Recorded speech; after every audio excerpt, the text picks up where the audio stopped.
Hey guys, welcome to today's episode of the Spiritual Evolution Podcast.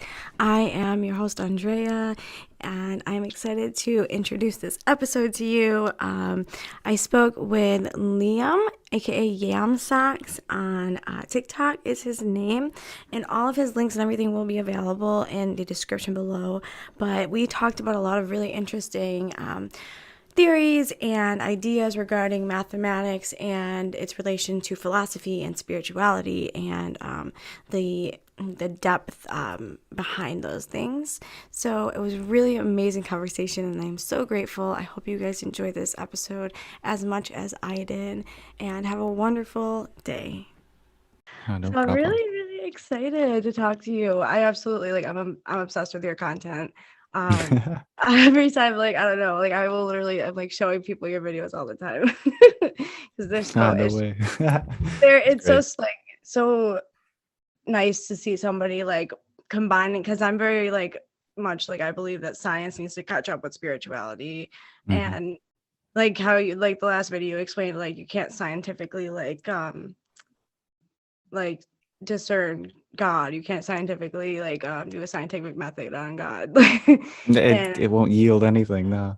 it's like looking through a telescope for, like you said, like that's it's just not the right, combination of things to make it work. You have to, it's external and spirituality is internal. I find that so amazing. Right. So I have a lot of questions here. So Oh, perfect. let's get started. First of all, I want to know how, like, what made you want to, or what, like, called you to kind of look at the similarities between, like, mathematics and philosophy and spirituality. Well, to tell you the truth, I think it was kind of pure coincidence. I mean, I grew up with a agnostic father and a spiritual mother, and I was well accustomed to a bunch of different religions as a kid. I've got a bunch of Buddhas around the house. We did Hanukkah one year. We do Christmas. It's like a little bit of this, That's a little bit of that. And it never really vibed with me. In awesome. fact, for a large majority of my life, I was a pretty extreme atheist and just super I saw skeptical that in of some of your, everything. yeah. Yeah. Um, and it wasn't until first year of university that I was really passionate about mathematics and science, and I wanted to get to the bottom of it. I was like, wow, how cool would it be to like create a theory of everything and whatnot. So that's when I started looking at like theories of the universe and whatnot. Mhm. But yeah, it was purely by coincidence. After climbing or descending the rabbit hole of math to the very bottom of it, there's a lot of things there that were reminiscent of like Buddhism and Taoism and Hinduism and like all the religions, philosophies, and spiritualities. And that like blew my mind. I was like, Right. whoa. Why is it that at the bottom of science and mathematics we find all this stuff that I thought was like complete nonsense? Right.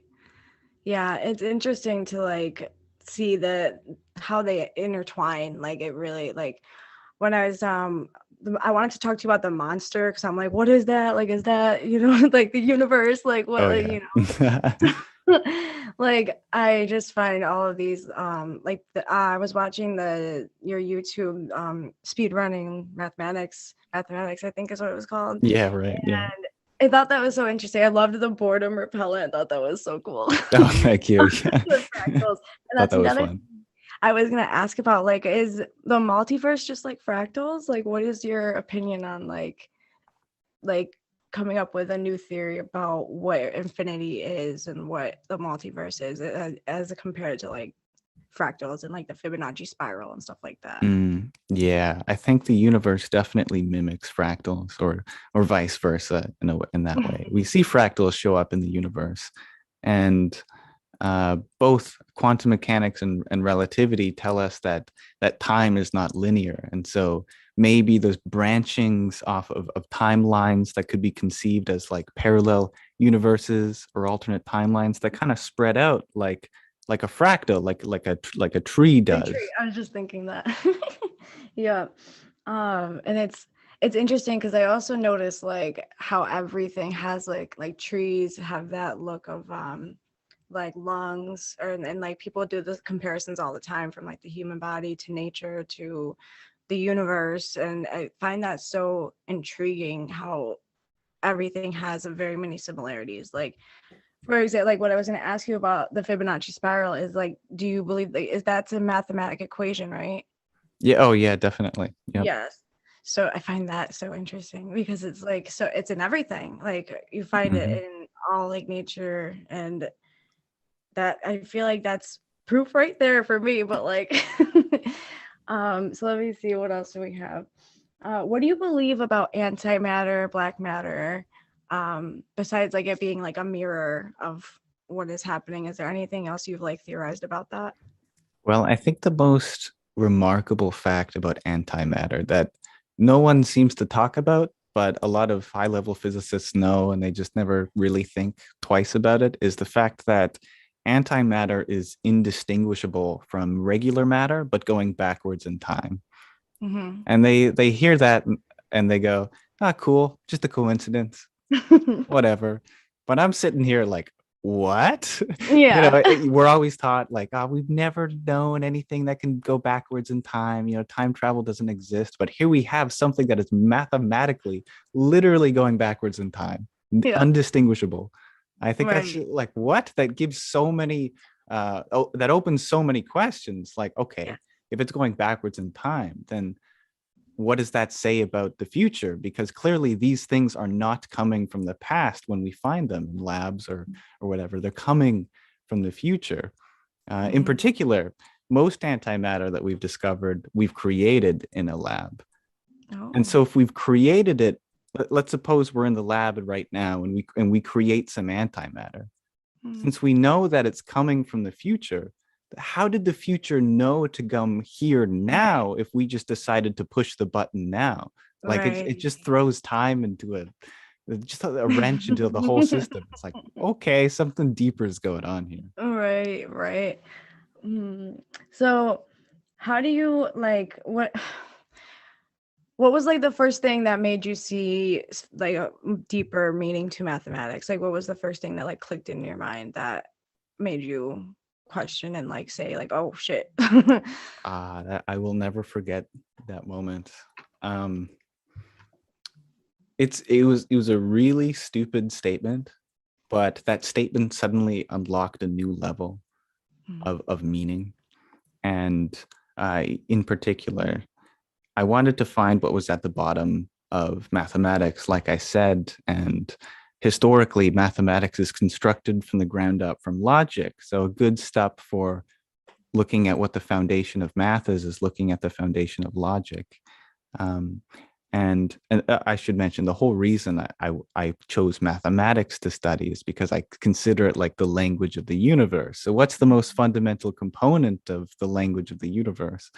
And in my opinion, it came down to one thing and one thing only, and that was literally that which was not a thing, the essence of absence itself. Because from absence, you can kind of construct all of the universe and everything, even mathematically. Like you take absence. If that's your only building block to work with, you're God. All you have is nothing, and you take absence. Well, if that's your only building block, the only thing you can do with absence is then take the absence of absence because there's nothing else to take. But the Right. absence of absence It's something. is presence. We just constructed Mhm. existence out of non-existence. And that blew my mind because I remembered in Buddhism, I don't know how I remembered this because I never studied Buddhism prior, maybe a past life, I don't know. But I remembered that nirvana in Buddhism is literally a word that means nothingness. And I was like, Mhm. holy crap, they were on about nothing. And then the Yeah. Tao in Taoism literally means that which is not, again, about absence and non-existence. And I remembered that Shiva, I have a statue of Shiva here actually. Oh my Shiva gosh. is I haven't wheel for a moment. oh, Shiva. that's awesome. Etymologically, Shiva literally means Shiva, no thing, literally Mhm. nothing. Right. In Christianity, one of the first words in Genesis 1:1 is heaven, and heaven is a word from Hebrew that literally means the formless. So Yeah. everything revolving about non just non in general, not non-existence, absence, whatnot. They're at the fundamental components of all religions. And Mm-hmm. you find that at the very bottom of math. And that's when it clicked. I was like, whoa, it's Yeah. all real. Yeah. Right. And yeah, it's like crazy to think about how we want to label everything, but at the end of the day, like we can't, like it's inconceivable to label that, like you said, like that which is absence and that which is like outside of, like I was gonna, another thing I was gonna ask is like, what is your idea of like human enlightenment? Because like personally, I feel we can only get so far as humans, and I'm not trying to say that to limit humanity or anything like that, but I believe like our soul, or like and our, you know, our oversoul or our higher self, and Mhm. the, you know, the divine life force that's in each and every one of us is greater than what we can experience as humans. So like, what is your idea on like human finding enlightenment? And Well, I certainly agree that just being a human, you've limited yourself. Like if you try to encapsulate the infinite in anything finite, it's no longer infinite, right. or at the very least, it's a smaller infinity. Mm-hmm. And humans are just being human, being a spiritual being encased in a human vessel. It's very very limiting. And I think enlightenment really means is that the final revelation that you are not simply this vessel. You are not human. You are a spiritual being having a human experience. Mm-hmm. And we hear in Buddhism and Hinduism, pretty much any Vedic tradition, that after enlightenment, you cease from having a body. You will not reincarnate again because you're completely unattached finally to your mortal frame. And so I think, again, enlightenment, much like absence, it's hard to put into words precisely what it is. Um, but I'm very attracted to the Buddhist idea that it's just an elevation of consciousness, and I equate consciousness with awareness. So it's the penultimate awareness of your true identity, and that sparks the detachment from your body and your identity. Right, and finding that awareness of awareness. I remember that one video of yours. I was like hooked. I was like, yes, he knows what he's talking about. There's so And many levels. There's infinite levels of awareness. yeah, and it can really. And then I remember you like put it together, so and it became like sacred geometry. And I am a big fan of sacred geometry. I have it like tattooed all over me. Hell yeah. And it's just like that. And I find that like I want to learn, like I want to go deeper. I have like, you know, the books on it and stuff. I have so many books I have to read. But that's why I'm excited to talk to you about everything, because I feel like I'm, even though you're younger than me, I've learned so much from you. It's like I have all these new, you know, newfound mentors and stuff, and I feel like we're all teaching each other in some way, shape, or form. And I think that's beautiful because it's Well, hey, we're hasn't both been 13.8 billion years old, at like least yeah. in this cycle, at least. Right. So let's see. What is your favorite mathematical or continuum theory? Or was it one that you Favorite theory. Oh, hmm. Well, I'm really fascinated by the continuum hypothesis, which Mhm. is the a question about which infinities exist, because I think it was uh, the mathematician Cantor, when he was really kind of explicitly defining what it means to be infinity, he was finding that there isn't just one notion of infinity. There's several different classes, and each class can be divided into an infinite amount of different infinities. And I think my favorite fact about that is that um, not only are there an infinite number of infinities, but there isn't an infinity big enough to describe how many Right. infinities there are. Right. It's like, what? Try to wrap your head around that. You can't. You can. Yes, and I find that so fascinating too. And I was gonna ask you about like why do you think, I know that it's, you know, it's a lot deeper than like right like the mathematics that they teach us in school, but like why do you think that they don't even give us the option to like learn about this stuff really in high school anyway? Um Yeah, isn't that weird? I mean, frankly, I think that they can't teach it to high school students because, to be fair, yeah, you mm, only start to actually learn about this stuff after you've accumulated like all of calculus, real analysis, algebra, set theory, topology.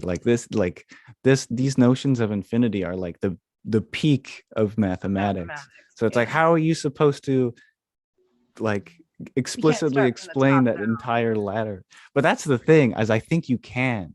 I down. think it's Okay. like it's such at the top of the ladder that it's Mhm. almost exists in its own world, and you could start there and work down instead of Mhm. taking 14 years to start at the bottom and work your Well, way up. exactly. Yeah, it's like they take so long to teach you. It's almost like the same things over and over and over. And it gets to me like I'm at the point where I'm ready to homeschool for sure. Because Hmm. you can teach yourself just about anything these days. You Exactly. really can if you have the the drive to and like the discipline, which I'm getting to the point where I do. Yes, Andrea. I think um, another thing that makes it difficult is that we tend to only teach stuff that's applicable, and the mhm, really abstract things about infinity, it's not very applicable. I mean, how are right, you going to use that to make a living? You're exactly. not, but it is applicable in spirituality, certainly. Yeah, it's a But philosophy. you can't Yeah, really, very rarely can you make a living off of spirituality. And right. It's even if you could, I don't know if the school boards would be okay with that idea. right. Well, that goes kind of against what their kind of I believe what their goal is, and that's to kind of dumb it down and keep us from enlightening our I mind. see what you mean. I don't know if that's necessarily like what their goal is, but I think coincidentally that is what's happening. I think it's It's how it works inevitable out. that just Right. like that is what's happening, definitely. Right. Yeah. And I know that it's just like it hasn't evolved much over the years. And that's where it kind of gets to me. It's like the education system hasn't really evolved with time as everything else has evolved. It's still the Mhm. same shit that, they were teaching however long ago. I know clearly like college and all of that stuff is gonna continue to evolve. But I don't know. That's just my opinion on that. No, yeah, it's become more and more systematic, and that's the problem is the more systematic you make anything, that's the essence of the ego working, because the ego loves to divide and conquer, categorize this between that, and find differences and make a system, a hierarchy of the best Yes. OCD ever conceived of. And inevitably that'll detract you from the spiritual path Right. and unity. Yeah. So let me see. When do you believe a new consciousness will begin in humanity, and does this like consciousness or like this collective need to be kind of destroyed in order for the new heightened awareness to like real like enlightenment to come into Mm, collective consciousness? that's a good question. I've seen multiple different sources talk about how there's I think it was the seventh great civilization is approaching, and in order to do that you must, of course, dismantle the current civilization to build a new one. I know the law of one talks about how there's a great how do they put it? I don't think it was reaping, but it was like farming, like the farming of the great Oh, farming of harvest. soul. Yeah, the harvest. Yeah, That's it. I've heard of it. Yeah. I don't know. I have no personal experience with it. However, one thing that I can say for certain is something very indicative about this next generation of children, and it's that they're becoming the healers of their parents. Oh, And for I sure. think never before, or at least not for thousands of years, do you see the next generation healing the wounds of the previous generation, because you're Absolutely. flipping the whole parental role there. And so I Uh-huh. think that's telling you that some deep awakened spirit is emerging from the primordial void or something. But yeah, I know people my age and younger, like they know shit. And it's Yeah. terrifying. They may not be very smart, but they're very wise. Intuitive and They're too yeah, intuitive, definitely. right. Yeah, I completely agree. It's almost like the people who are incarnating now are even like they're the old souls that are here to like really make like waves, but like for the greater good of the whole. And I almost like I don't know, I believe that like the system may some parts of the system need to be obviously like dismantled in order to build from the ground up things that have become so corrupt. You know, like I was raised in a Catholic home, so I have, you know, I have my reservations about the church and stuff and the corruption and Yeah, how of many course. Yeah.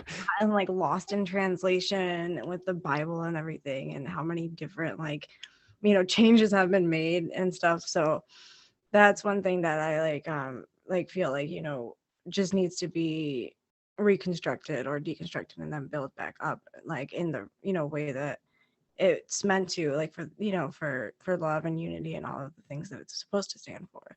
I totally agree. But yeah, that's another thing I was curious, like I know you've studied like different, like the Vedas and the scriptures and stuff like that. Mhm. What is your opinion on how things have like kind of become lost in translation over the years, and how we can kind of dismantle that and get people to see the like the truth of it and like the read Mm. between the lines, you know, and see the difference between like, you know, the King James Bible and then like the scrolls, you know. Yeah, it's funny you mentioned that. I have that right next to me at the moment because I was doing some new translations of King James Version. The Yeah, allow me to pull that up quickly. yes, take your time. Yeah, I love the Vedas because the original Sanskrit is mostly intact, and I think that's why we see that Hinduism hasn't really changed that much as Christianity has. Because weirdly enough, despite that, Sanskrit is one of the oldest languages ever. Someone around that time had the foresight to think, huh, we should write down how our language works. It's one of the only languages where, like in human history, where someone actually wrote down how it works so that future people would know how to translate it. Right. So the Vedic religions are, I think, great. The translations today are pretty intact. Christianity, on the other hand, is a little different. I really am not a big fan of the King James version, despite that it's the like the current most used version. And I was talking to someone yesterday about why is it that both a Jew and a Christian have the Old Testament a part of their repertoire, but they have totally different perspectives on the same text. And the real only difference, besides some cultural nuances, is that the Jews have it in their original language, and the Christians are reading like a translation of a translation. And so I think my theory of why Christianity has evolved differently is because when we in history went to translate the Hebrew into English, we went for a more literal translation. And that thereby makes most Christians interpret the text more literally and linguistically as an actual story that happened, instead of what the Jews tend to interpret it as, which is more philosophical and metaphorical and symbolic. So if you don't mind, I've translated the first 4 verses of Genesis 1:1 to Genesis 1:4. And I'll first read the King James version, the one everyone knows, and then I'll read you my version, which came from, instead of linguistically translating the original Hebrew, I've philosophically and more abstractly translated it to keep the same message. And I think you'll see the difference is quite starking. Yes. So King James version. In the beginning, God created the heaven and the earth. And God said, "Let there be light," and there was light. And God saw the light, that it was good. And God divided the light from the darkness. You know, not so bad. You know, it's a nice story. And here's my best attempt at translating the original Hebrew. Completely different. In the beginning, a discernment was made between non-existence and existence. Presence was sought, thus presence became. Presence was acknowledged in high regard and was discerned from absence. I missed a quote, sorry. I missed somewhere in there was existence was empty and nothing illuminated consciousness, yet spirit transcended the formless. That's so beautiful. But I yeah, isn't that a little different? It's a lot, yeah, it's definitely different. And I remember I did like because I was doing some research and I remember seeing that the discernment translation, and that makes so much sense because like you were saying, like when we were talking earlier about how like the absence of absence became presence, and that it really makes a lot more sense that like it would be something that is kind of separated rather than just created Mm-hmm. out of nowhere, out of, so and that's another thing I feel like I've seen on Duncan Trussell's podcast. He did one with the programmer, and he kind of made it into like what's the word? So, oh my god, why is it escaping me? Oh my gosh, I want to say synchronicity. Is not simulation theory. Right, right. And yeah, so I thought that was interesting too. And it seems like there is so many different ways to look at it, and I feel with the way like the church has become very like almost like controlling, it's like they only want you to see it from their perspective, and it's like blasphemy if you want to like actually go and read the scrolls and do your own research. Mm-hmm. I just find that really sad. Like I just wish that it was, you can't change someone's mind, you can't make them see, and that's not what we're here to do.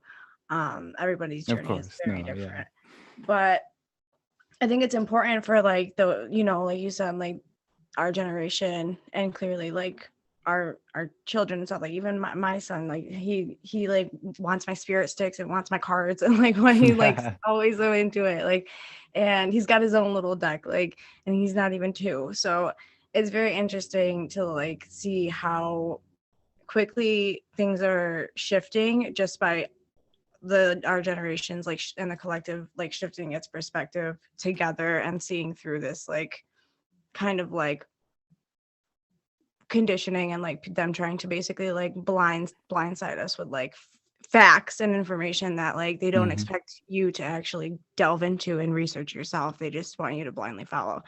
Yep. And like I'm so grateful that we're not doing that anymore. Because Yeah, no, a shift is I don't want coming. that. Yes. I feel it's like it's already happening, but something big's gonna happen soon. I can Oh, feel it's been happening. it. There's no nothing is super rigid in the universe. Right. It's all a continuum. Evolution, yes. We're at a nice part in the spectrum of the transition so far. Right. Let me see what other questions we have here. I'm totally not going in order. It's okay. Why do you believe you incarnated at this time, this moment in time? Ah, I think um well, to that's a good question. And to analyze my own life, for some reason, it's been set up in a way that I see myself easily um, being well equipped to transmit information or energy or communicate across the internet, because this is a whole new plane of existence that has opened up the past century, which is the digital realm. Um, and I suppose that it's like the question, why did life arise on Earth? I think it's less so of a silly question than it is a rhetorical question. Like, of course, it was meant to happen here. Right. Why? Because, in a way, which is kind of a cop out question, or a cop out answer, but because it's kind of a cop out question. So I see Right. that a vacancy in the universe opened up for someone to transmit information and energy about spirituality and consciousness and mathematics on this whole new digital realm, and thus something by the law of attraction filled that void, and that happened to be me and you and other people like us. Yeah, that's a good answer. Thank you. Let's see. Oh, do we actually have free will? Because I'm sure like our consciousness actually decides before we realize like the decision has been made to do or say something. It's already like in our somewhere in our consciousness. And then I'm not exactly sure if there's a term for it, but it's on a spirit science YouTube video, and I really like them because they do a good job of like combining the two and explaining and everything. Right. So what are your thoughts on the free will? Yeah, I've heard that that like, scientists can detect what choice you make in your mind, like how many milliseconds before you actually even realize your own choice. Mm-hmm. But of course, we must discern between the mind and the consciousness. Mm-hmm. What I know for certain is that whether or not we have free will, both cases are equivalent.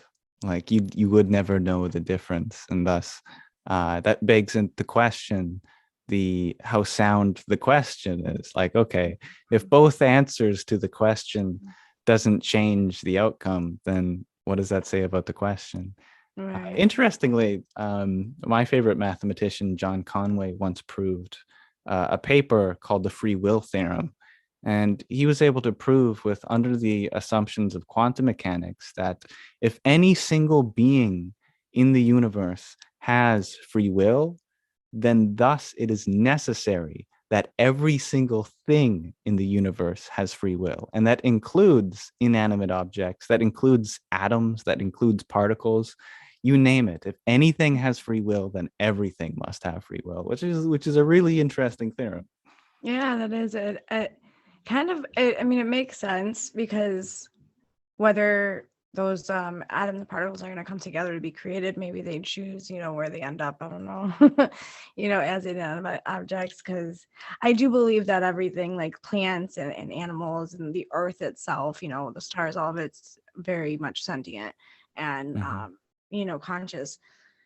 I haven't really thought too much about inanimate objects because I think that would kind of like warp my mind a little bit because I can overanalyze stuff like to a point where it's like just stop. Right. But let's see. Um, so how, like, I mean, I've already asked you how you believe mathematics and spirituality relate. Mhm. So what do you okay, so I don't know if you've heard if you know much about like star seeds and stuff like that, but there's a theory about the Hindu gods and goddesses in the Vedas that they were vegan star seeds, which are basically like blue alien beings. Hmm. So what do you think about like the deities in those religions as like extraterrestrial beings? That's a good question. I don't know much about star seeds, but I have been doing some research lately. Um, I would I would question uh, whether is it a just theory to confine these deities into something even though as galactic as they are, Mhm. even star seeds or anything that is not the entire Right, universe, but right. maybe their avatars in particular were star Uh-huh. seeds, the vessels that they came down in. Right. um Mhm. One thing I know about the Hindu deities is that somewhere in the Vedas, it states that the gods were created by man to be objects of meditation, divine, perfect objects of meditation. They were meticulously crafted and put into existence by the sheer power of mind, so that they would become the ultimate objects of meditation.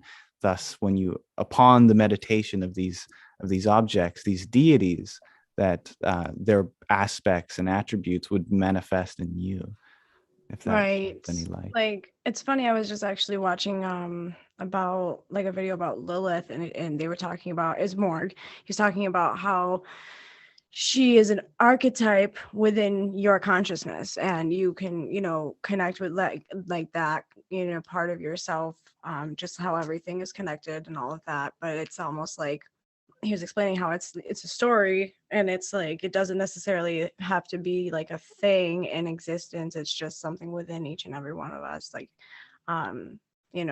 attributes of standing up for justice and equality and all of that for her anyway. Right. I found that to be interesting because I do it's like almost that. like I love some the people. idea of archetypes. right, when people work with these deities, it's like you're working with just like a higher version of yourself almost, you know, and like working with tapping into that energy within yourself. But it's something for us as humans to kind of wrap our minds around a little better. Oh, absolutely. So let me see what else we have. So I don't know if I think that, okay, so is it mathematically possible to create like a sustainable amount of resources for everyone in the world to like be okay? Because I'm big on like wanting to like, and I know that there is like enough of a lot, like there's enough food that's wasted that could feed and help the people that are starving. But in like aspects of like water and shelter and all of those other things, do you believe that it's mathematically possible for us to do that with the way the population has been rising so fast? I think it is certainly possible. However, I don't think it is possible, not because I think it's unlikely, but just the way that karma works is that we'd have to dissolve a lot of karma so that no one would be able to be in the karmic scenario of not having shelter and things like that.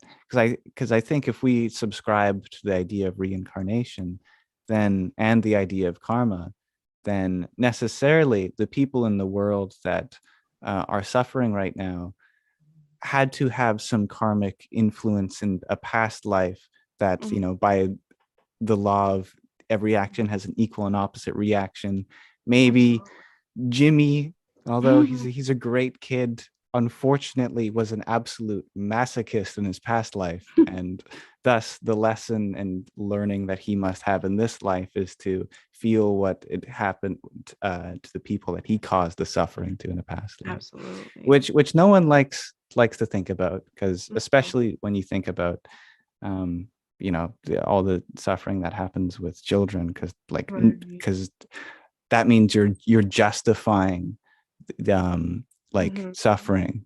But we have to take a step back for a moment and go, okay, no matter if or not we are justifying suffering, remember that we are in the universe where all things are of the universe, and every lesson that's happening in the universe is caused and created for itself, for it to learn and grow. And thus it puts itself under suffering as a great cosmic play so that it can learn in the future. And so it's not truly suffering, individual parts of it maybe, but as a galactic or intergalactic whole, it is just as free and always will be. Yeah, I like that. That's like gets me thinking. I like that. That's a good answer. It's definitely a thinker, yeah. Oh, so did you hear about the black hole that like spewed out matter? Because there was like a couple, like maybe a month Maybe. ago. It's like a month or so ago. There was like a black hole that like spit something out, and I just wanted to see if you were like what you thought about like why or how that might happen. As you know, it's obviously not what black holes do, as far as we know. I didn't like research it too much, but I did want to like see it, what you just think of that phenomena in general. Well, have you heard of quasars? No. Well, quasars, they are believed to be black holes that are ejecting jets of material across the poles.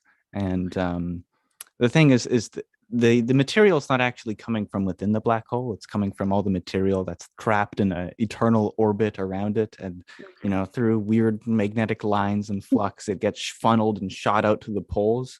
And so it looks like it's spewing it out, but it's actually from the lines that it's spewing out, it's coming from exactly the perpendicular to that. It's coming from outside, getting revolved around the black hole, being shot out like some big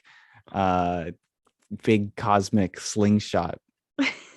So I don't know if they were referring to a quasar or something. But there is another theory, which is the idea of a white hole, which is the equal and opposite of a black hole, where instead of it sucks everything in and nothing can escape, a white hole is just a source of things, and it's sending stuff out and nothing can enter. Okay. And we've never found a white hole, but I think maybe this was the same paper where they suggested that maybe this thing that we saw wasn't actually a black hole, but was a white hole. Okay. But it's unlikely. Yeah, right. That'd be really interesting. If they discovered one of those. Totally. So, so how do you believe? I mean, other than through meditation and what we spoke about earlier with finding enlightenment in human form, what about like finding transcendence as a human? Is there anything like more to transcending the human form other than like death? Is there anything like that have philosophized or theorized about with those ideas about like transcending this? Would you elaborate on what you mean by transcending? I guess just connecting with that, like the divine on a level that's not so much like, I guess, more than astral projection, even just like really like finding that oneness without actually dying. Like, do you believe that's possible or? Oh, without actually dying. Uh, well, I think that most scriptures tell you that there is no such thing as dying, Well, yeah. really. And even in Buddhism, which states that you never return after dying, after enlightenment, they also say that it's not the case that you don't return, nor is it the case that you do return. It's something else, and it's not neither, and it's not both. So so theoretically, you could return if you after enlightenment.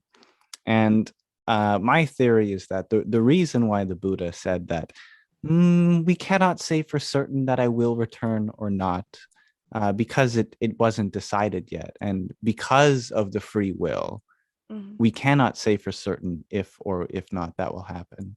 So I think an enlightened being, if so desired, could return to the karmic cycle of internal rebirth, and have in its repertoire the abilities of an enlightened person. And perhaps all of us are. Perhaps we have already reached enlightenment within a Yeah. previous universe or whatnot, Right. and we'd never know. Right. Or would we? Find out. Right. It is. It's like I think about that too. If we came in, into this body knowing everything that like we have already, experienced in other lifetimes without having to work to like do, those studying and all of the experience, like it wouldn't be the same experience. We wouldn't really have the opportunity to learn because we would already we would think we already have it all like figured out, and that's not the point of human life. This is kind of more like a soul growth learning experience, like a school. Yeah, nice big school. Yeah. So let's see, what do you think about the undecidables in mathematics? Like, is that anything similar to like, because I like on your speedrunning mathematics you had the third, it was like in decide, or it was like Yeah, true, false, and the yeah, third and then one. the I. Yeah, the I, the inconceivable, the indeterminate, Inconceivable. whatever you want to call it. That's it. Um, Like, is that similar at all, or? yeah, I mean, it all revolves around duality because our minds are very dualistic things. We always assume that things are strictly true or false, that statements have a definite yes or no answer, like the classic, which came first, the chicken or the egg, or pertaining to math, is math discovered or invented? Like, we assume that it has to be one of those things.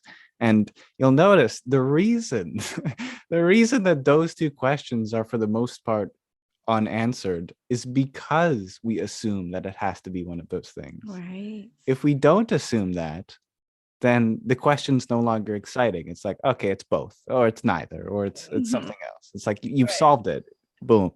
But it's not exciting, and the mind really likes to be excited, and it's really exciting to organize everything into a true, false, binary system, on, off, this, that, which of course is the work of the ego. The ego loves doing that. Uh-huh.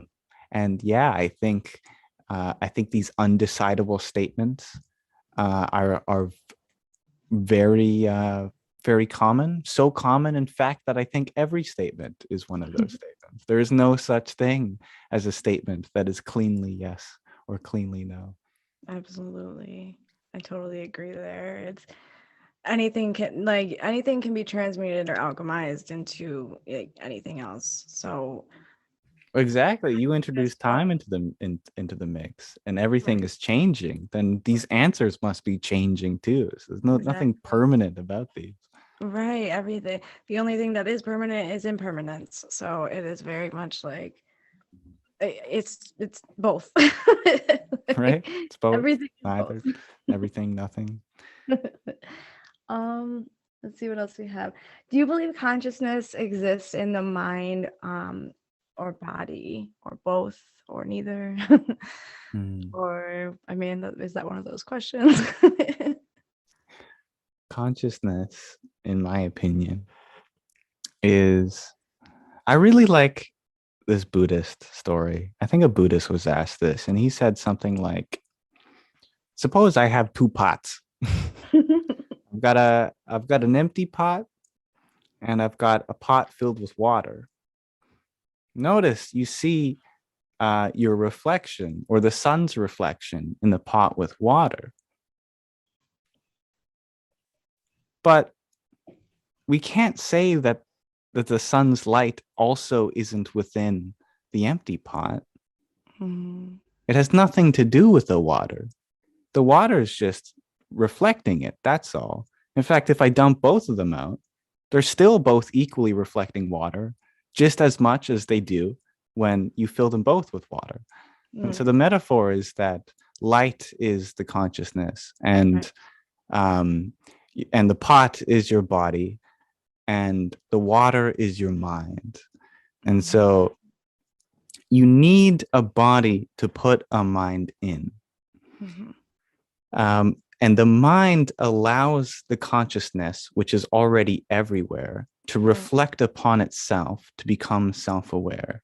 And so, in that sense, consciousness is everywhere. However, self consciousness or self awareness isn't everywhere. It's Mhm. only wherever there's a mind. So, a rock in this universe is conscious. However, it is not a rock is not aware that it's conscious. Self-aware, right. Right, right, right. I love that. That's like I that makes so much sense to me. And it's almost like people don't want to think outside of the box. I mean, our generation has definitely like broken that box, but Mhm. I feel um and like you said, like the children are like the teachers of the people that they are related family wise to. Like we chose our families because probably obviously like we are here to do a lot of healing, not just for the collective and ourselves, but like for the families and directly like generational like cycles that we chose to come here to help break. um Right. and I think it's so important for people to be willing to like admit that like maybe it's not exactly what they thought, because like my beliefs have evolved and changed over time, like in the last Mhm. 2 years, because I'm learning more and I'm opening myself up to more information and wisdom and experience. uh and it's when you get into that state of mind where like you think only one way is possible, like and nothing else, then you just kind of cut yourself off from being able to learn more. And Mhm. it gets frustrating. It's super frustrating. Oh yeah. But let's see, what else do we have? Hmm. um so what do you believe the difference, if there is a difference, between frequency and vibration? Well, they're related by speed mathematically. As long as you know it's the holy trinity of vibration, frequency, and speed. You know one of those two things, you'll know the third one. Oh, Um, okay. so I mean, mathematically, frequency is just how quick the cycle is, each cycle is. Vibration is, well, I guess the trinity I'm actually thinking of is speed, wavelength, and frequency. And vibration refers to all three of those things.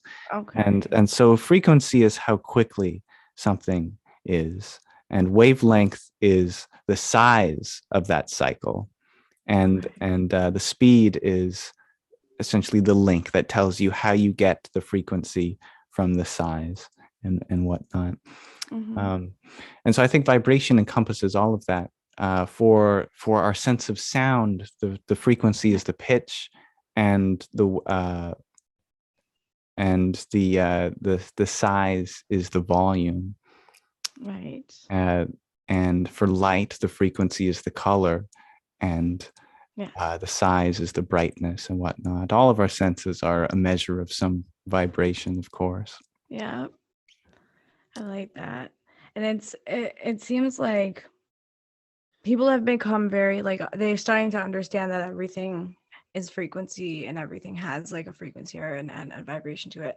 So I just thought I wanted to ask you that because I know that like you study the mathematics.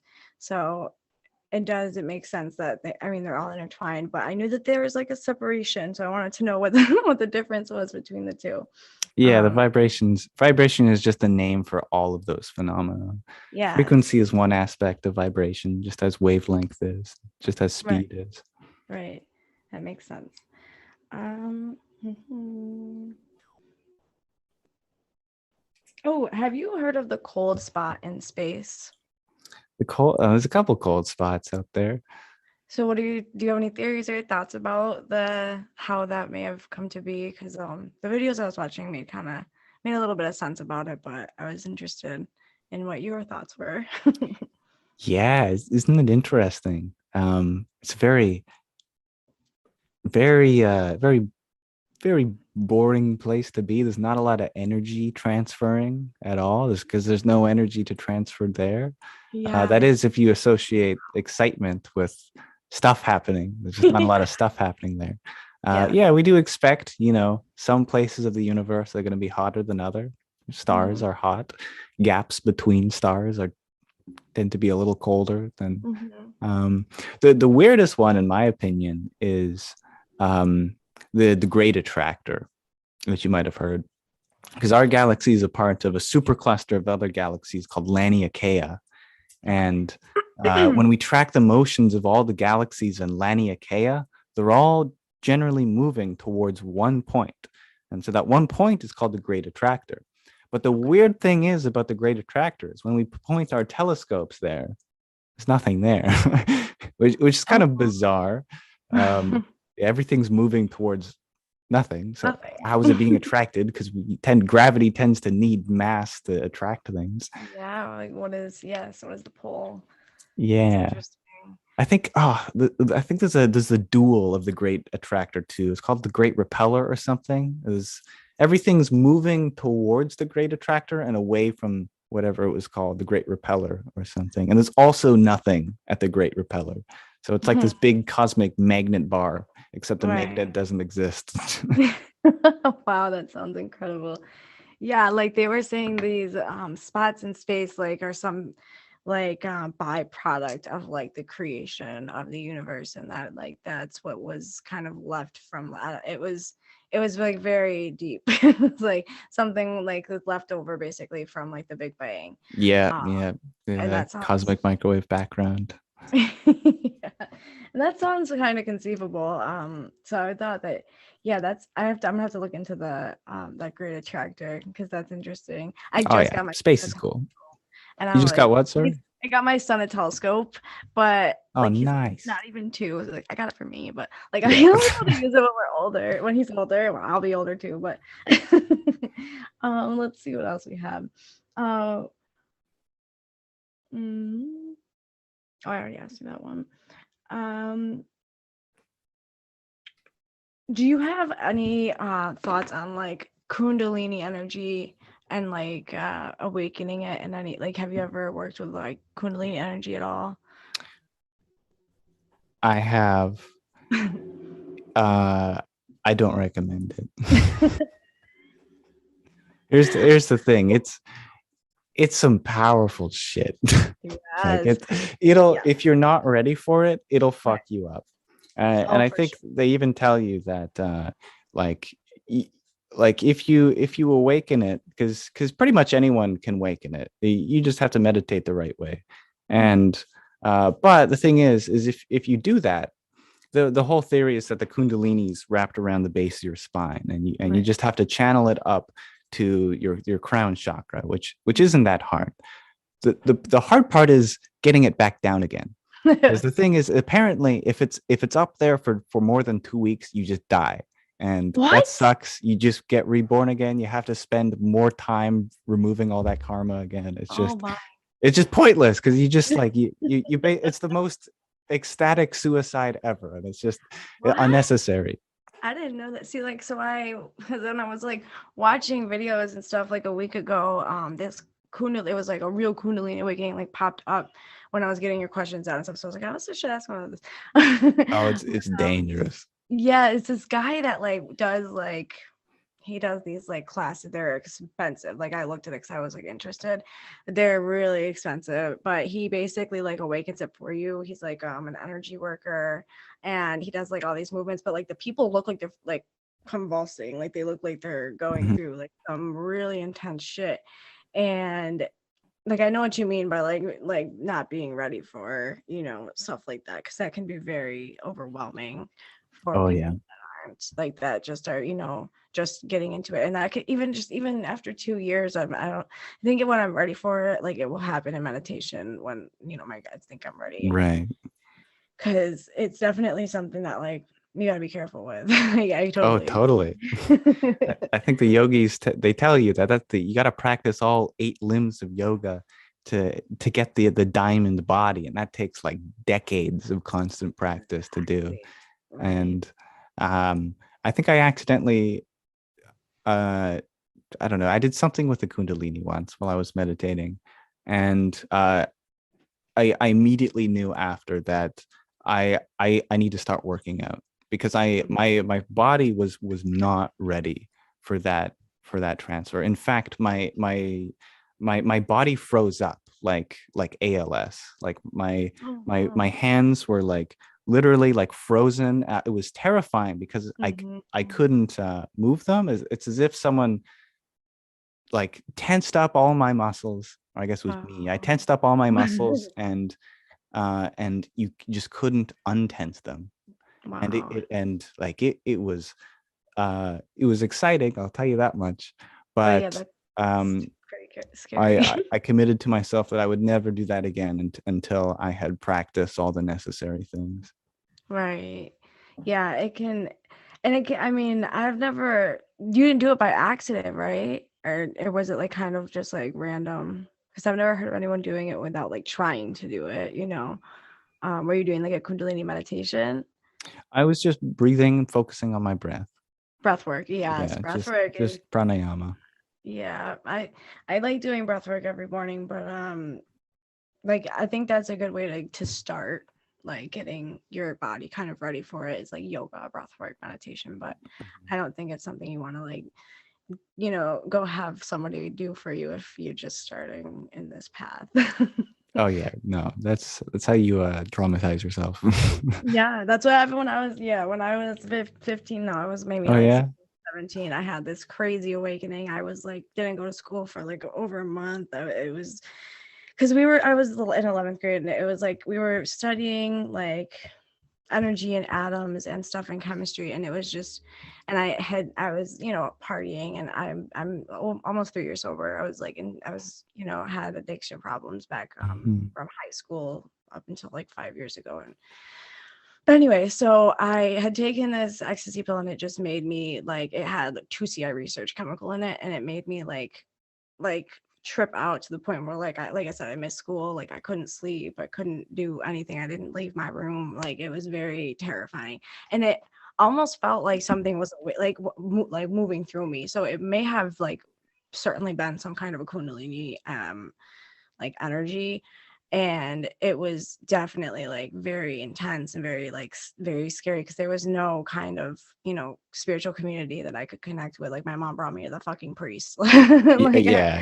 like, you know, because I was like, I have to save the world. Like the world's so fucked up. Like I was Right. like going through it. I was like, I had this whole savior complex going because, you know, I was raised Catholic and thought I'm Jesus coming back. Like it was like ridiculous. Well, that's the thing, right? Is at some point in spirituality you gain a God complex, because that's the shtick about spirituality, is that God is the unity that is all. So of course you're God. Like, Right. you got a God complex? Hell yeah, I do, and you should too. Everyone is. Yeah, it's just, yeah, it's about finding that harmony and balance within the, you know, like within the understanding of that, and having all aspects of yourself, shadow and light, integrated so that you're not just focused on, you know, one part solely, because it's more than just the light and the love and all of that. And I've Yeah, had to learn that precisely. for sure. Yes. But Well, it sounds yes, like quite the experience. it was, yeah, dude. I mean, I've talked about it in a couple other episodes and stuff. It was definitely like, and then when I got sober 5 years ago, I was having very, very vivid night terrors where it was like Inception kind of night terrors. And Oh yeah. Okay. they Yeah, had I me know on this that. medication. Yeah. And like, it was due to the medication that the night terrors were getting worse, but I had already had night terrors before that. Mhm. Um, like, and it actually caused me to be able to like lucid dream, because I finally started to like fight back in one where I thought I was being abducted, like by an alien. Whoa, It was that is intense. interesting. Yeah, because I like started to fight back, and I don't know, at this point I feel like it may have been like my guides or my ancestors just trying to get me to wake up in my dream. I don't think they were Right. actually like aliens abducting me. I really think that it was just like them coming to me like, you got to wake yourself Hmm. up and like to get out of it. And that's what happened. I did, and then my dreams have been so incredible ever since. I mean, I've had my nightmares here and there, but like just last night I had a dream about my best friend that passed away, and she used to come to me in my dreams a lot, and she hasn't in a while, but last night she did. And I Oh, have how had a lovely. hard time remembering my dreams lately, but I remembered last night, and it was really cool because like um you know, like I have a little like altar set up for her, and she's like a big part of my guide team. She's with me a lot. I see her name everywhere. Her name's Julie, and like I swear Hmm. I see her, like it gets really like intense. It's like so often sometimes, but yeah, it's really nice to be able to like lucid dream and talk, like see, you know, past loved ones and stuff in your dream time. But it can be really hard to get to that point for sure. Like, do you have any Hmm. thoughts on dreams? I think I share a very similar story with my relationship with dreams. Having a lot of nightmares as a child, I kind of forced myself to be a lucid dreamer, to shut down the nightmares while they were happening. Yes. Yeah. Yeah. It's, I don't know if that's how, you know, I'm sure people are able to lucid dream without going through that, but I feel that that can be a big, like, you know, kickstarter almost, like how we go through, you know, as, I mean, as healers, we have to go through something that we have to heal ourselves to be able to Hmm. heal other people. And so it would make sense, you know, that that would be the thing that would wake us up in the dream time, is something so terrible. Yeah, yeah, You no. know, you got to stop it. Um, I but think yeah. Islam says something similar about um, it's not that apparently in Islam, it's not that Allah punishes you because he like hates you. It's because it's the Mhm. most effective way at waking you up. Right. Yes, it's the most effective way to bring growth, and yeah, and like those aha moments almost come from, like sometimes come from like the most difficult experiences that we go through for sure. Hmm. Okay, so I have like a few more questions. Let's see. Oh wow, that's funny. The next one was, do you ever astral project while meditating? Do you Ah, ever have yes. you ever astral projected? Perfect timing. Yeah. Um, I always say that I have a very simple definition of astral projection, and that's astral projection is simply when you focus your awareness on something. And so usually it's something, typically when we think of astral projection, it's like another space, another place. So we're just focusing our awareness, we're channeling our consciousness, we're throwing it like a Mm-hmm. ball or like a fishing line somewhere Oh yeah. else. And so like we, in that sense, you're astral projecting all the time. Like, boom, right now you're astral projecting to Andromeda just by the fact that I mentioned Andromeda. Your I can't believe you awareness just is said now. Andromeda though, because that's like that's apparently where I'm from. Like that's my like starseed cut like that's apparently that's so weird. There are no coincidences. There we go. And you are especially astral projecting to Andromeda because it is Yeah, so center in your awareness. yeah, that just blew my mind. But yes, I agree. Like and that's so weird because I had one of my first astral projection like experiences that I really remember very vividly in my dreams was I was in some kind of a war torn planet or area. I don't know if it maybe had been for some reason I'm thinking Mars. It may have been somewhere else, but it was very much like red, dusty, like war Yeah. torn. Like it just looked very Mars like. And I remember being like helping all these people trying to get like out. And then I remember being like astral projected from there to like the stars, and I was in my light body, and my soul mom was there, and her light body, and my son or like another one of my soul children was there in their light body as a baby. And it was the weirdest part was that my actual like earth mom was in the background like watching us, and I didn't understand it fully. But the other part that's crazy is that like when my mom was pregnant with me, like at 9 months pregnant, someone called and asked, is Andrea there yet? And like that's my parents pronounce it Andrea, but my friends say Andrea because it's been like a whole thing. And my guides are always, well, my ancestors are always like, it's Andrea. I'm like, "Oh, okay, whatever." Like so annoying. But anyway, so yeah, so she called and asked, like, is she there yet? And that's where they got my name. They, always told me that I was like Mary because I was raised Catholic, so that's what they think, and Classic. whatever. I know it was my soul mom, but and so in that dream though, when I connected like with like our hands, like our bodies connected, we were holding hands or hugging or whatever.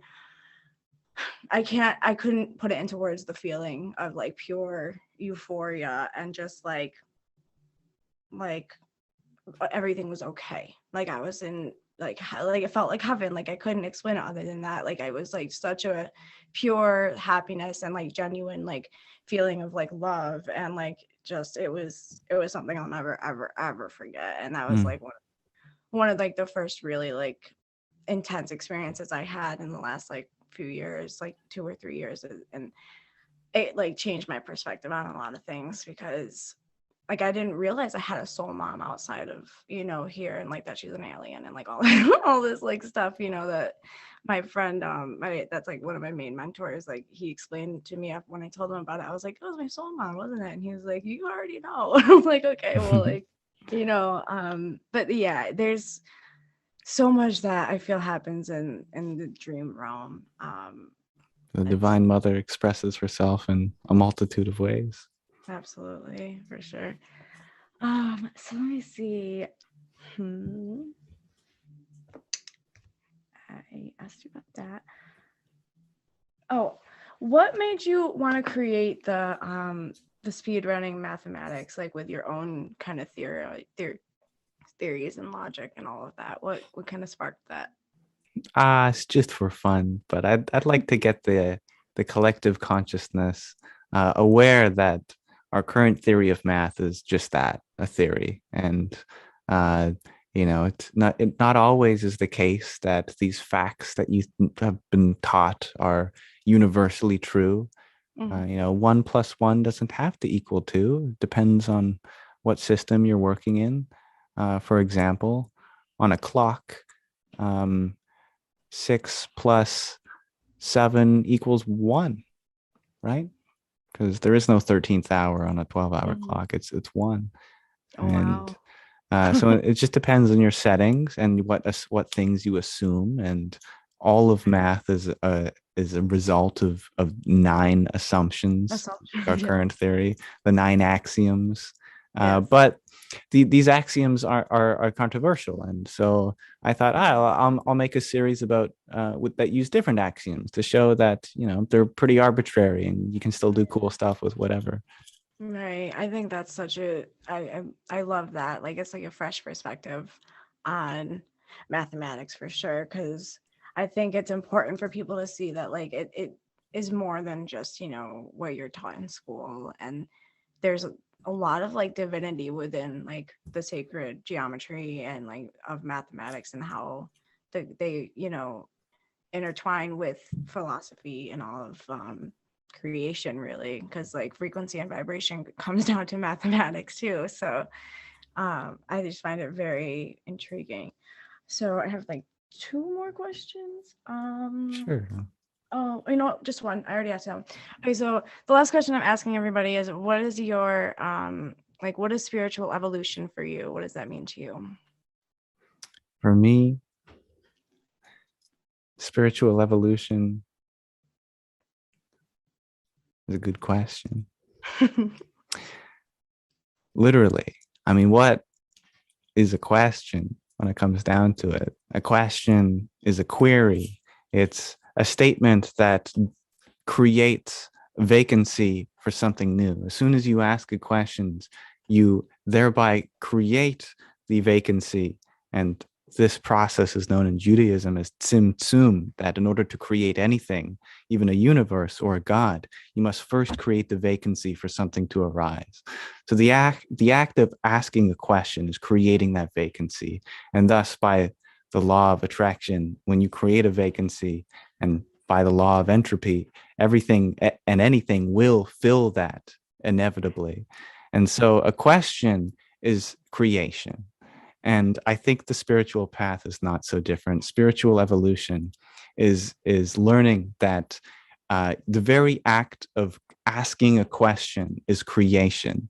And thus, if you want to create more, ask more questions. If you want to be satisfied, then if you don't ask the question, there is no answer. And I think one of my favorite quotes from Vedanta is that an unenlightened person has all the questions and none of the answers, but an enlightened person has neither. That actually makes a lot of sense, because we don't have to ask the questions once we find that like it's it could be either, and everything's always changing. So Of course. that's a good point. Well, I'm so grateful that we got to do this. Well, thank you for having me. All right, guys, I hope you enjoyed that, and I hope that you guys have some newfound knowledge and wisdom from the conversation that we had. And I hope that you guys also let me know any questions that this may have brought up for you.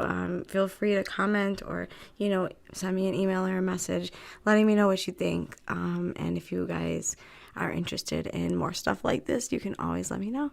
Have an awesome day.